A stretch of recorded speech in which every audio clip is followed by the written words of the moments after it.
Hi guys, this is Midge. Okay, thank you.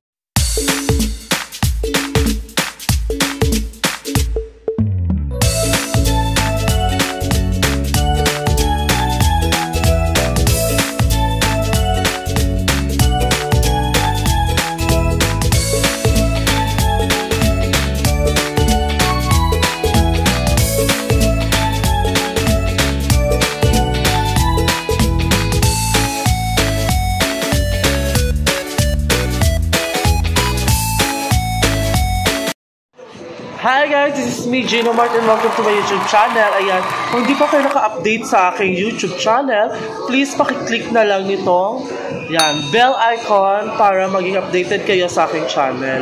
At maging updated din kayo sa mga video na aking gagawin. Ayan guys, ngayon is may nabili akong Bluetooth earphone. Actually, napakamura lang niya. And then, ang kagandahan dito is may warranty siya. Diba? Sabi nga ng binilhan ko is under by Oppo.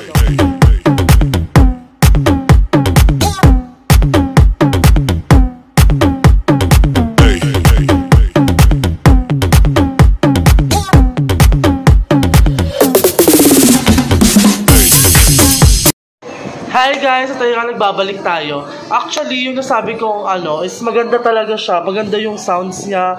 Maganda rin sa music. And then kung mahilig mag-call, sa mga mahilig mag-tawag-tawag dyan, ito na para sa inyo. And then ito na siya. Ano siya guys? Actually, itong na to is Rackspace. Ayan. Under by Oppo daw po siya.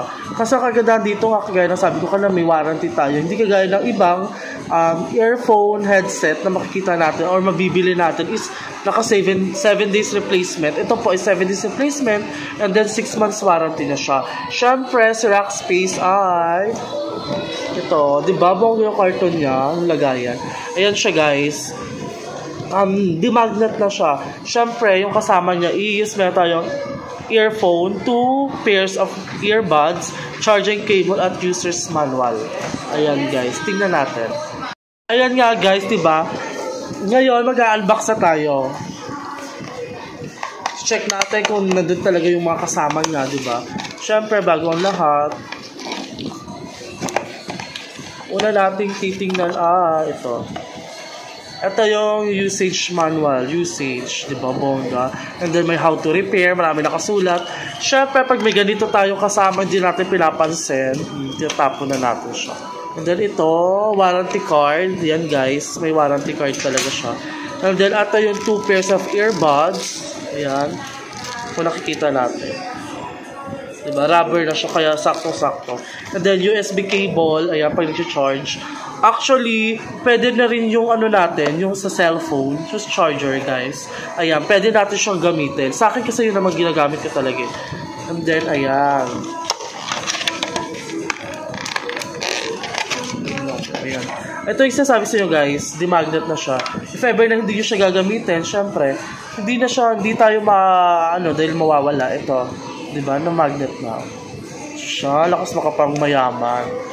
Ayan guys. Siyempre, yung parts naman niya, actually nakasulat din. Ito. Ayan, yung mga parts niya, diba? Meron tayong plus and minus for volume natin, guys. Ito. Siyempre, pwede yung lakasan sa cellphone and then pwede rin po sa my earphone. Ayan. Ayan yung plus at ito naman yung minus. And then, multi-functioning button. Ito po yung sa gitna. Ito rin yung on and off niya. And call control. Diba guys? Ayan po. Ayan yung multi-functioning button, music control, at saka call control, diba? Social na. And then, if ever na mahaba sa leg natin, actually pwede natin siyang i-adjust gamit tong, ano ba to?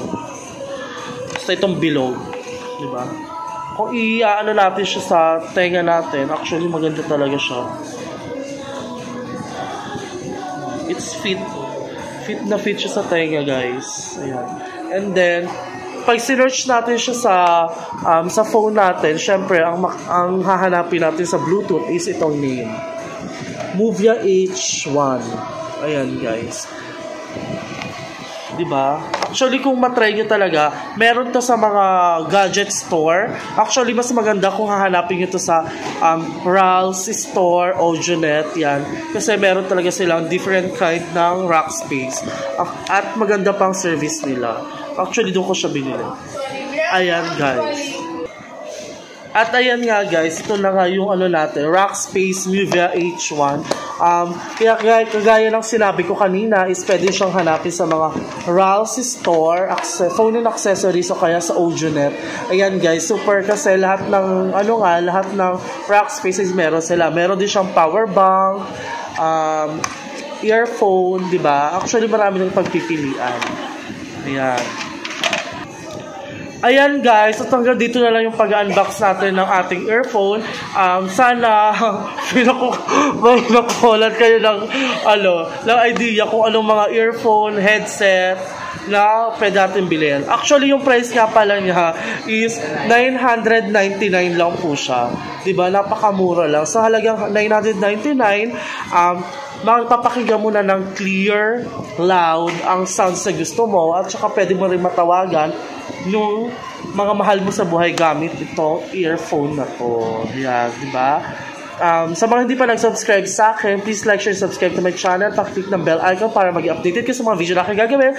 And this is Gino Mark and bye-bye!